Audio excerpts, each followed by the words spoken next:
Anong pangalan ng amo niyo po, ma'am? Jodon Chen. Chinese po ito. Yes, sir. Salbahe to at saka pure Chinese. Papadeport to, immigration agad ang katapat lang nito.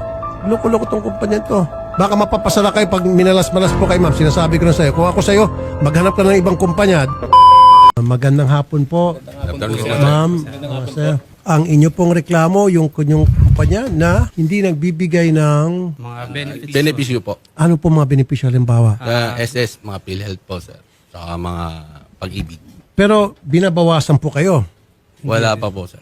Pero nasa batas po yun. Dapat SSS, pero pag-ibig, matik dapat yun. Yes po. Opo, sir. Gano'n kayo katagal doon, sir? At, Ako po, sir, Hindi nagbibigay. bali magsi 6 months na po, sir. Pero mula nang start ako, wala po talagang inawas sa akin. Ako sir, bago lang naman ako sir. 2 months pa lang naman po. kayong lahat po, sir, mga bago din. Kapag pagpasok mo sa kumpanya, yun ang unang-unang requirements. O, di ba? PhilHealth ka, pag-ibig, SSS. Yes, sir. Kung wala ka, papukuha ka muna. Di ba? Kuha ka muna ng mga... Iyon ang tinatawag na requirements. Fulfill mo muna ng requirements bago ka ipapasok dito. Pero sa sweldo, tama naman po. Okay naman. Bali, nagkakaproblema lang kami sir sa motorcycle po. Kasi yung company namin is ginagamit nila yung sarili namin motor. Tapos bibigyan lang kami ng 600 sir a month. Sa motor allowance po na. Para doon sa motor allowance. Opo. Kaso yung dala naman po namin is bulky po. Malaki. Motor nyo yun. Opo. Paano kung wala kayong motor? Hindi ka po tatanggapin, sir. Hindi kayo tatanggapin na, sir. Kailangan po may sarili po kayong motor. So, parang empleyado po kayo o partner? Ano bang tawag doon? Empleyado lang po kami. O yung gasolina, Bali, 120 to 150 po. Pero kailangan may ma-reach kaming particular na quota po. May quota pa yun, sir. teka muna, paano kung nasira yung motor ninyo? Ayun na nga po. Ayun nga sir. po. Sa maintenance, sinong responsable? Ayun, basta ang sagot lang Kami nila, pa rin. 600. 600 pesos renta sa motor nyo, araw-araw, ginagasgas yung motor nyo. Opo. 600 a month po, sir. Tapos malaking karga. Opo. Anong klaseng karga po halimbawa? Bali, Malaking mga bag, ice sir. cream po, na bag po. Malaking bag yun, sir. Na pang ice cream po talaga. Magandang hapon po, Miss Margie. Ma'am, Magandang hapon po, Senator Raffy. Expired na po yung kanilang permit as of April 2, 2025. Kaya po, as soon as na-receive po namin itong complaint na to, ay chinek po namin yung record at nakita nga po namin na nagbayad lang po sila, nagsettle lang sila ng kanilang business tax, but they failed to renew their permit. Kaya po, pa-inspect po namin sila. ay salamat. Okay, so kung ganon, pwede po sila mapasara, ma-issue ng cease and desist order dahil tagal na pala sila hindi nagbabayad para sa permit sa BPLO po. Nagbayad po sila ng kanilang business tax, updated po yung kanilang payment, pero hindi sila nag-renew. And iba-validate din po namin, sir, kung ito po kasi tinitingnan ko rin po yung kanilang compliance dun sa sanitary permit, sa fire safety inspection, at saka po sa traffic clearance kasi warehouse sila, and also sa environmental clearance, wala pong datos kaming nakikita. So most likely, hindi rin po sila compliant dito. Kaya may issuehan po namin sila ng show cause order. At kapag hindi po sila nag-comply, ay isi-CDO po namin sila. Actually, ngayon po, ini-inspect na po. Ngayon po, pinirma po. Very good. Maganda pakinggan yan. Sige po, Miss Margie. Na-issue na po namin ang mission order. Apo. Babalikan po namin sa Lunes po, ma'am. Ha? Okay po. Sige po. Salamat po. Maganda po, Attorney Cesar. Ay, good afternoon po, Senator Sir. Okay, ito po na naman yung problema na matagal ko nang sinasabi, paulit-ulit na lang, na itong mga workers natin, inaapi na naman. Wala silang benefits. And then pangalawa, ang matindi pa, sa kanila yung motor, 600 Pesos a month. pesos lang a month. Naku, ang tindi itong kinakarga sa kanila. Nasira yung motor nila, maintenance nila. Hindi makatarungan po yun, sir, di ba? Yes, sir. Very unfair po sa ating mga manggagawa yan, sir. So, hindi po natin dapat pinapahintulutan yan. At kung mapapatawag po natin ang ating kanilang employer para at least mapagharap po natin sila at pagbigyan sila, magkaroon po tayo ng at least settlement man lang para mapagbigyan po at mabigay mga tamang benepisyo ng ating mga manggagawa po, sir. Mag-inspect din po kayo, samahan niyo po yung BPLO ng Quezon City. Tingnan niyo po yung sitwasyon, yung kalagayan ng mga manggagawa at saka yung workplace, yung work area. Yes, sir. Paano? Yes, sir. Yes, Senator, sir. Sa Monday po ito, sir. Monday po, tapos buksan niyo po yung mga libro.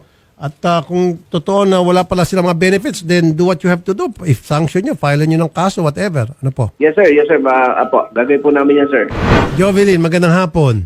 Hi po, Senator. Good afternoon po. Good afternoon po. Andito po yung mga manggagawa ninyo.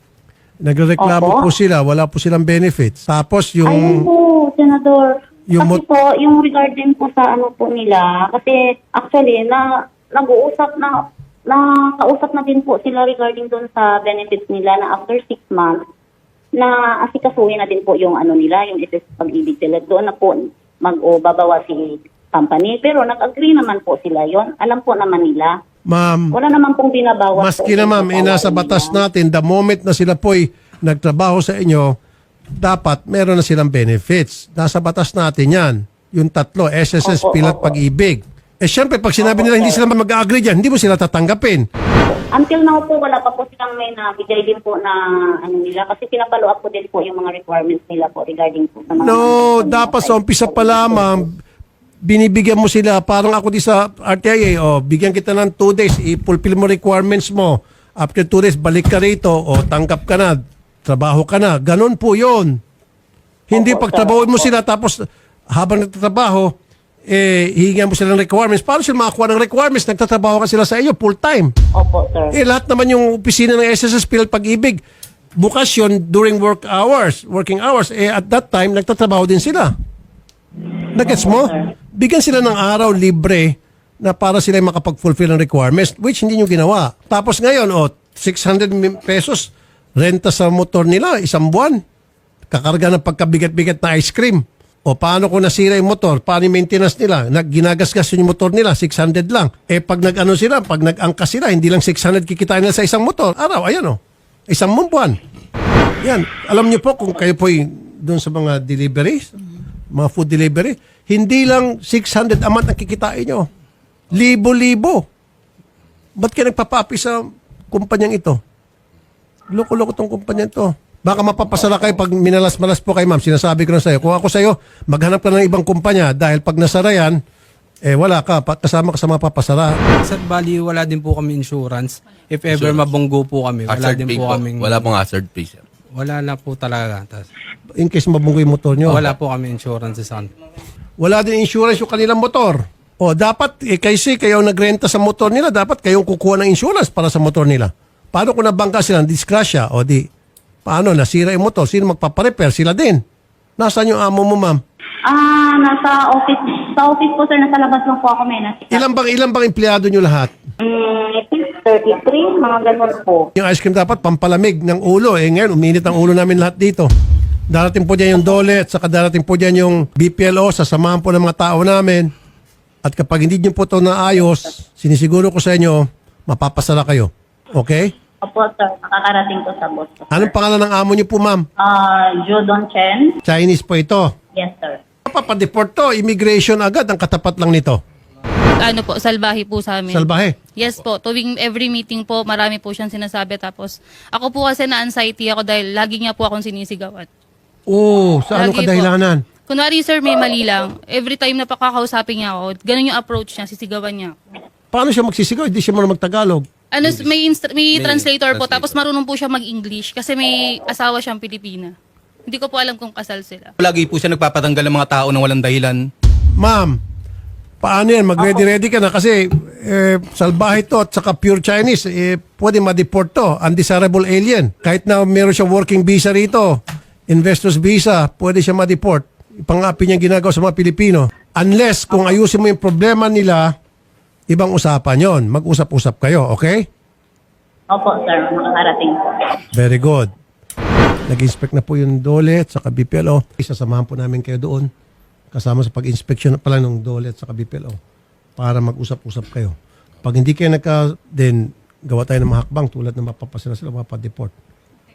Kailangan magkaroon ng agreement na kung ano yung pong gusto ninyo. Salamat po, Idol. Thank you po. po. Thank you.